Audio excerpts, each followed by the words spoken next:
आप देख रहे हैं सत्श्यामला न्यूज़ चैनल। 1948 में गांधी की हत्या के बाद एक संगठन का गठन किया गया। डॉक्टर राजेंद्र प्रसाद, जवाहरलाल नेहरू आदि नेताओं के द्वारा, और उसका नाम रखा गया सर्वोदय मंडल। आज सर्वोदय मंडल या सर्वोदय समाज का जो गठन हुआ, किस उद्देश्य से हुआ, किसके लिए हुआ, और आज बिहार में ही नहीं देश में इस समाज का या इस मंडल का क्या औचित्य है, इसके बारे में हम चर्चा करेंगे। और हमारे साथ चर्चा में हैं सर्वोदय मंडल के बिहार प्रदेश के अध्यक्ष चंद्रभूषण जी। सर, आपका हमारे चैनल में स्वागत है। Thank you sir. आप सर्वोदय मंडल के प्रदेश अध्यक्ष हैं। सर्वोदय मंडल का गठन 1948 में जैसी जानकारी है हुई, उसका उद्देश्य क्या रहा था? साथियों, 1948 में सर्व सेवा संघ की स्थापना हुई और सर्व सेवा संघ का संगठनात्मक विंग है सर्वोदय मंडल। सर्व सेवा संघ का स्थापना जब गांधी जी की हत्या कर दिया गया और गांधी जी रचनात्मक संस्थाओं में विश्वास करते थे, और बिहार में जब वो आए तो 1925 में अखिल भारत चरखा संघ की स्थापना किया। चरखा संघ की स्थापना के बाद जो सर्वोदय के जो लोग थे वो चरखा संघ और सर्वोदय के काम में जुट गए। हमें मानते हैं कि आज़ादी की लड़ाई में सर्वोदय और कांग्रेस का दोनों का समान भूमिका रही। और जब गांधी जी के एक पागल व्यक्ति ने हत्या कर दिया तो 1948 में सर्व सेवा संघ का जो अभी कार्यालय है वर्धा में एक बैठक हुई देश रत्न डॉक्टर राजेंद्र प्रसाद जी की अध्यक्षता में। उसमें कई सरीखे नेता भारत के शामिल हुए और यह तय किया गया कि सर्व सेवा संघ नामक एक संस्था की स्थापना की जाए और सर्व सेवा संघ सर्वोदय की गतिविधियों को आगे बढ़ाएगा। और उस समय से हालांकि राजेंद्र प्रसाद का अध्यक्ष नहीं रहे, लेकिन उन्होंने स्थापना किया और उसके बाद सर्व सेवा संघ का राष्ट्र स्तर पर गठन किया गया, जिसका प्रधान कार्यालय वर्धा में रखा गया। और उसके बाद यह तय किया गया कि सर्व सेवा संघ दो तरह से काम करेगा। एक तो यह काम करेगा कि जो गांधी जी के रचनात्मक संस्थाएं हैं उसको मार्गदर्शन करेगा, उसको ट्रेनिंग देने का काम करेगा, कार्यकर्ता निर्माण का काम करेगा। और एक का विंग जो रहेगा वो सर्वोदय मंडल का विंग रहेगा, जो लोक सेवकों को संगठित करेगा। उस समय लोक सेवक का एक फॉर्म विकसित किया गया और लोक सेवक का फॉर्म विकसित करने में लोक सेवक में यह माना गया कि जो गांधी विचार में आस्था रखते हों, जो शांतिमयता में आस्था रखते हों, जो अहिंसा पर विश्वास करते हों, जो खादी पहनते हों, वह लोक सेवक बनेंगे। और इस तरह से बड़े पैमाने पर तो नहीं, लेकिन इसका जिला स्तर पर गठन किया गया। भारत के हर एक जिलों में गठन किया गया लोक सेवकों का, और लोक सेवकों का प्रशिक्षण देने का काम, लोक सेवकों का गांव-गांव में सर्वोदय समाज की स्थापना करने का काम यह सर्वोदय मंडल करेगी। इसके लिए दो तरह से सर्वोदय मंडल का गठन किया गया। एक तो अखिल भारत सर्वोदय मंडल जो राष्ट्रीय स्तर पर होगा। मूलतः राष्ट्रीय स्तर पर अखिल भारत सर्वोदय मंडल के अध्यक्ष वही होते थे जो सर्व सेवा संघ के अध्यक्ष होते हैं, वो आज भी। और प्रदेश में जो सर्वोदय मंडल के अध्यक्ष होते हैं वो लोक सेवकों के द्वारा गठित किया जाता है। यहाँ 3 साल पर एक सम्मेलन होता है। सम्मेलन में बाहर के एक प्रतिनिधि आते हैं और यहाँ जो जितने जिले में जिला सर्वोदय मंडल होता है उससे अध्यक्ष का चुनाव होता है। हमारा काम यह है कि गांधी के जो विचार थे, गांधी का जो प्रयोग था, गांधी का जो रचनात्मक कार्य था, उसको गांव में ले जाना, उसको गांव के लोगों को बताना, युवाओं को जोड़ना, स्कूल कॉलेज में ले जाना, गांधी का रचनात्मक कार्य को वहाँ पर ले जाना और गांधी के किताब का प्रचार करना। हम लोग इस तरह से एक सर्वोदय बुक स्टॉल का भी स्थापना किया है। आप देखेंगे कि भारत के हर एक स्टेशन पर सर्वोदय बुक स्टॉल है। वहाँ पर गांधी का विचार का प्रचार, लोहिया का विचार का प्रचार, जयप्रकाश जी के किताबों का प्रचार, इस तरह से देश के सरीखे जो सबसे सर्वश्रेष्ठ नेता रहे हैं भारत के, उनके द्वारा लिखित जो भी पुस्तक है उस वहाँ उपलब्ध है और लोग वहाँ पर से आते हैं, खरीदते हैं और ले जाते हैं। अब मैं आपको आगे बताता हूँ कि अभी बिहार सर्वोदय मंडल ने गांधी जी बिहार में 1900 हत्या के कुछ दिन पहले ही, जब देश में सांप्रदायिक दंगा हो रहा था, उस समय विक्रम आए थे और सबसे पहले 1917 में आए। 1917 और 15 अगस्त 1946 14 अगस्त मान लीजिए, उसके बीच 24 बार बिहार हुआ है। 24 बार में 464 दिन बिहार में प्रवास किए हैं वो। 464 दिन में पटना उनका सघन क्षेत्र था। पटना का कोई ऐसा मोहल्ला नहीं था जहाँ वो नहीं गए हैं, और चंपारण में गए हैं ज़्यादातर। तो हम लोग ये जो हैं, अभी जो सर्वोदय मंडल का सर्व सेवा संघ का कार्यक्रम है वो ये है कि गांधी जी बिहार में जहाँ जहाँ गए हैं वहाँ युवाओं को संगठित करना, थोड़ा युवा ही बचे वहाँ बैठ कर के बात करना, गांधी जी के बारे में बताना और यह जानकारी स्पष्ट करना कि अभी स्थिति वहाँ क्या है। कितने लोग गांधी जी के बारे में जानते हैं कि वहाँ आए थे कि नहीं आए थे। कितने जो लोगों को यह पता है कि गांधी जी यहाँ आए तो क्या किए और कौन कौन लोग आए। जैसे अभी यहाँ गांधी आश्रम विक्रम है, विक्रम में गांधी जी 2-3 बार गए और वहाँ पर कोई नहीं जानता है। लेकिन जब वो नमक छोड़ो आंदोलन के बाद 1942 का जो आंदोलन हुआ करो अमरों का, तो जो पटना में 7 लोग शहीद हुए तो विक्रम में 4 लोग शहीद हुए थे। इन 4 लोग का शहीद स्मारक वहाँ पर है, लेकिन उसका प्रचार नहीं हुआ। तो हम लोग का यह काम है। अभी 12 तारीख को हम लोग को हवेली खड़गपुर मुंगेर में एक कार्यक्रम है, हम लोग वहाँ जा रहे हैं और वहाँ पर जा कर के गांधी जी का जो आगमन हुआ था उसके बारे में जानकारी लेंगे, युवाओं को देंगे, आगे बढ़ेंगे। और अभी इसके बाद हमारा दूसरा जो कार्यक्रम है वो 2 अक्टूबर से सर्व सेवा संघ राजघाट वाराणसी से लेकर राजघाट दिल्ली तक एक पद यात्रा करने का कार्यक्रम है। आपको मालूम है कि इधर 5-6 साल में 10 सालों में सर्वोदय की जो संस्थाएं हैं उसको बर्बाद करना, उसको शक्तिहीन करने का काम चल रहा है। और हम लोग का सर्व सेवा संघ का बनारस में 13 एकड़ ज़मीन बाबा विनोबा के द्वारा और लोकनायक जयप्रकाश के द्वारा बनाया गया था सर्वोदय भवन और सर्वोदय बुक स्टॉल और सर्व सेवा संघ का कार्यालय भी था।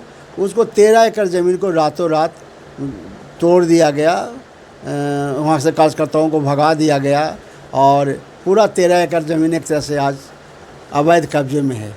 इसको लेकर के हम लोग 100 दिन का उपवास भी किए वहाँ पर। अभी एक पदयात्रा 1 महीने का हम लोग करने जा रहे हैं। हमारा मानना है कि गांधी कभी मरेंगे नहीं और गांधी को मिटाने से वो मिटेंगे भी नहीं, क्योंकि आप भी जानते हैं और हम भी जानते हैं कि विदेशों में 184 देशों में गांधी की प्रतिमा है और जहाँ भारत के लोग जो जाते हैं सबसे पहले गांधी पर ही माल्यार्पण करते हैं, उनको प्रणाम करते हैं। इसलिए गांधी तो अंतर्राष्ट्रीय हैसियत है और गांधी भारत में उनको कमज़ोर करने की साजिश ज़रूर हो रही है, लेकिन वो साजिश कामयाब नहीं हो रहा है अभी तक के। इसलिए हम लोग गांधी के विचारों को आगे बढ़ाने के लिए सर्वोदय मंडल की तरफ से ज़िले ज़िले में जा रहे हैं। बिहार में भी 28 ज़िले में सर्वोदय मंडल का संगठन है, 28 ज़िले में उसका जिला अध्यक्ष हैं और सारे ज़िलों में सर्वोदय का काम हो रहा है। जय हिंद। सर, सर्वोदय जिस उद्देश्य से बनाया गया था और उसके पर सभी राज्यों में इसका गठन हुआ, क्या आज बिहार में ही नहीं देश में सर्वोदय की औचित्य बनती है? सर्वोदय जिस उद्देश्य से बनी थी, खड़ी हुई थी, उस उद्देश्य का पालन कर रही है? देखिए, इसमें 2 बात है। एक बात तो उसमें जो सरकार थी ना, सर्वोदय के साथ खड़ी थी, तो उसका कई सफलताएं हैं। जैसे आप देखेंगे कि सर्वोदय जो है शांतिमयता, अहिंसा, समानता, ऊंच नीच के भेदभाव को दूर करने के लिए बना था। तो आपको मैं 2 उदाहरण देता हूँ। शांतिमयता और अहिंसा का एक बड़ा ताकत यह है कि बोधगया में 10 एकड़ ज़मीन बोधगया महंत का शांतिमयता और अहिंसा के द्वारा गरीबों को बंटवाया गया। एक हत्या नहीं हुई, उधर से 1-2 हत्या हुआ, हम लोग की तरफ से कोई नहीं हुआ, शांतिमयता के द्वारा। दूसरा उदाहरण यह है कि बाबा विनोबा जो दुनिया में वो उदाहरण है कि बाबा विनोबा के द्वारा पूरे देश में 46 लाख एकड़ ज़मीन पूरे देश में एकत्रित किया गया और शांति मेहता के द्वारा एकत्रित किया गया। उसका कोई दूसरा उदाहरण दुनिया में नहीं मिलता है। अब बिहार में भी 7 लाख एकड़, झारखंड में 14 लाख एकड़ और 7 लाख एकड़ बिहार में दान दिया। तो इसका मतलब यह कि बाबा विनोबा शांति मेहता से जो घूम रहे थे तो सरकार का भी बहुत उसमें योगदान था। उसमें श्री बाबू मुख्यमंत्री थे, श्री बाबू स्वयं उसका मॉनिटरिंग कर रहे थे, उसमें अनुग्रह बाबू मॉनिटरिंग कर रहे थे, केवी साहब मॉनिटरिंग कर रहे थे, महामाया बाबू मॉनिटरिंग कर रहे थे, खुद जयप्रकाश नारायण उस समय आए थे। उसका एक बड़ा हैसियत होने के नाते बिहार में बहुत सफलीभूत हुआ और आगे चला। आज जो परिस्थिति है तो सर्वोदय अपने आप में सरकार तो नहीं न है। सर्वोदय हम समाज को जागृत करने का काम करते हैं, हम समाज को चेतनशील करने का काम करते हैं, हम समाज में लोगों को अहिंसा की बात बताते हैं। तो सरकार अगर उस दृष्टिकोण से हमें सहयोग नहीं कर पाती है तो वहाँ पर थोड़ा काम करने में बाधा होता है, वहाँ काम करने में दिक्कत होता है। अब पहले कोई ऐसा बात नहीं था। आज आप एक स्कूल में जाइए और कौन आपको परमिशन दिया है, आप कैसे आ गए? तो यह सब बात जो है वो पहले नहीं होता था। पहले होता था कि सर्वोदय के लोग हैं आए हैं, आज वैसा नहीं होता है, लेकिन आज वैसा हो सकता है, होता है कहीं कहीं। तो इसलिए सरकार का सहयोग अगर सकारात्मक होता है ना तो काम आगे बढ़ता है। सरकार का सहयोग सकारात्मक नहीं होता है तो काम उसमें शिथिल पड़ता है, थोड़ा देर से होता है, तो लोगों को विश्वास कम होता है। दूसरी बात मैं ये कह रहा हूँ कि आज जो इतिहास है, इतिहास मिटाने का काम हो रहा है। इतिहास जो बना, इतिहास जो है, अब राष्ट्रीय आंदोलन में कांग्रेस की भूमिका, गांधी जी की भूमिका थी, उस चीज़ को आज दूसरे रूप में दिखाया जा रहा है। आज महिमामंडित दूसरे लोगों को किया जा रहा है। आज जिसने आपको मैं एक उदाहरण दूँ, मैं नाम नहीं बताऊंगा, कि जो संविधान सभा का निर्माण हुआ उसका अध्यक्ष राजेंद्र प्रसाद थे। देश राजेंद्र प्रसाद जब संविधान सभा का प्रतीक हो गया तो वो लोग बैठो हम लाइन बाय लाइन लिखा देते, लिखा दिए। लेकिन आज संविधान सभा के निर्माण में कहाँ राजेंद्र बाबू को नाम आ रहा है? कहीं राजेंद्र बाबू को नाम आता है? एक आदमी दे दिया, लेकिन उसमें 299 लोग थे। 10 लाख की आबादी पर एक प्रतिनिधि चुने गए थे और सारे लोग उसमें थे। 299 लोग, एक से एक हैसियत के लोग थे। उसमें सब जमींदार लोग थे, उसमें कई नेता लोग थे, कई समाजवादी लोग थे, कई सर्वोदय के लोग थे। सब लोगों ने मिल करके एक संविधान का निर्माण किया। लेकिन आज कहाँ है? देश राजेंद्र प्रसाद का तो नाम ही नहीं आ रहा है कि वो अध्यक्ष भी थे। तो ऐसी स्थिति में आप जब इतिहास बदलने की ही कोशिश हो रही है तो आज के युवाओं पर तो उसका प्रभाव पड़ेगा। हालांकि हम लोग साहित्य के माध्यम से जितना भी शक्ति है हम सब जगह यह उपलब्ध करा रहे हैं कि जो सही थी आज़ादी के आंदोलन में, जो संविधान निर्माण में जिनकी भूमिका रही है, वो सब लोगों को हमने किताब भी निकाला है। और वह जो है हम लोग जो हैं सरकार के सकारात्मक सहयोग की अपील करते हैं, उनसे निवेदन करते हैं कि वो इस दिशा में सकारात्मक सहयोग करेंगे तो ज़रूर देश जो है अहिंसा पर आधारित समाज का निर्माण करेगा। सर, सर्वोदय मंडल को आज के युवा जो 20 साल के हैं, 25 साल के हैं, यानी अंडर 30 जो लोग हैं वो लगभग नहीं जानते हैं। हो सकता है ऐसे भी लोग हों जो सर्वोदय का नाम भी नहीं सुने हों।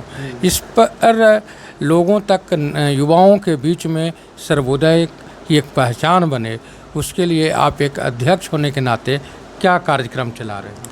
अभी देखिए, यह पहले से भी महसूस किया जा रहा था। तो लोग ने, जयप्रकाश नारायण ने इन सब कामों को आगे बढ़ाने के लिए छात्र युवा संघर्ष वाहिनी की स्थापना किया था।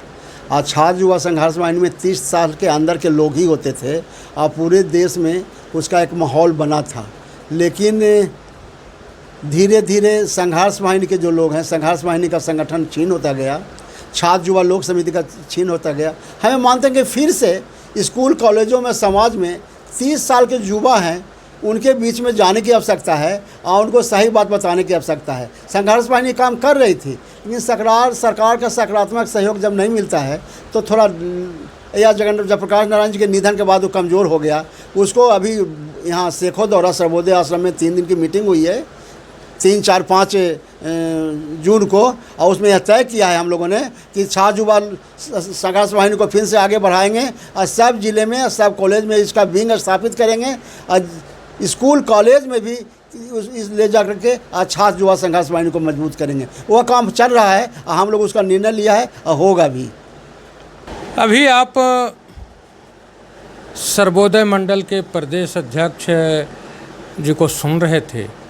सर्वोदय मंडल जिस उद्देश्य से बनाया गया था, भारत के देश रत्न डॉक्टर राजेंद्र प्रसाद, भारत के पहले प्रधानमंत्री जवाहरलाल नेहरू जैसे सरीखे लोगों ने इसका गठन किया था इस उद्देश्य से कि देश के युवाओं में, देश के लोगों में एकता का एक सूत्र बने और ये काम सर्वोदय समाज करेगा।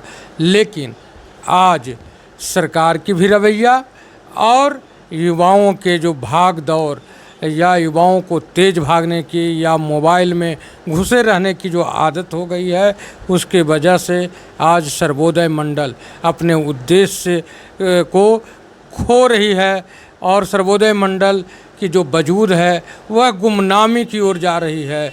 तो आप जो भी दर्शक हैं, जो भी गांधी को मानते हैं या गांधी से भी बड़ा देश को मानते हैं, अगर देश रहेगा तभी हम होंगे तभी कुछ कर सकेंगे। इसलिए पुराने चीज़ों को, पुरानी जो भी चीज़ें हैं, वो सर्वोदय मंडल हो, बिहार विद्यापीठ हो, ऐसे कई हैं, स्काउट एंड गाइड्स हैं, ऐसे बहुत सारी संस्थाएं हैं जो आज मृत प्राय है या लूट का अड्डा है। तो आप इससे देखें और इस मुद्दे पर आप क्या विचार रखते हैं हमारे कमेंट बॉक्स में अवश्य लिखें। सर, आपने जो हमारे लिए समय दिया उसके लिए धन्यवाद। थैंक यू, आपको भी थैंक यू। आप सर्वोदय के काम को आगे बढ़ाने का काम कर रहे हैं। हम आपके जैसे लोगों को प्रणाम करते हैं, नमन करते हैं कि आज देश की ज़रूरत है और देश में आपके जैसे युवाओं की ज़रूरत है, आपके जैसे मीडिया चैनल की ज़रूरत है। हमसे जहाँ तक सहयोग हो सकता है हम आपको सहयोग करेंगे और हम मदद करने के तैयार हैं। और देश आपको मदद करेगा, समाज आपको मदद करेगा, क्योंकि गांधी रास्ता है, आज भी गांधी एकमात्र रास्ता है। जय जगत। सर के बातों में सुना कि विनोबा भावे एक ऐसे सर्वमान्य नेता थे जो 45 लाख एकड़ ज़मीन बड़े बड़े ज़मींदारों से दान में लिया। आज वह ज़मीन कहाँ है, किसके कब्जे में है, ये किसी को पता नहीं, या फिर वह भ्रष्टाचार के सूली चढ़ गया है। तो इस मुद्दे पर भी मैं आपको काम कर रहे हैं भूदान के नाम पर, उनसे मिलूंगा और इसके बारे में बखूबी जानकारी आप लोगों तक पहुंचाऊंगा। जुड़े रहें। धन्यवाद।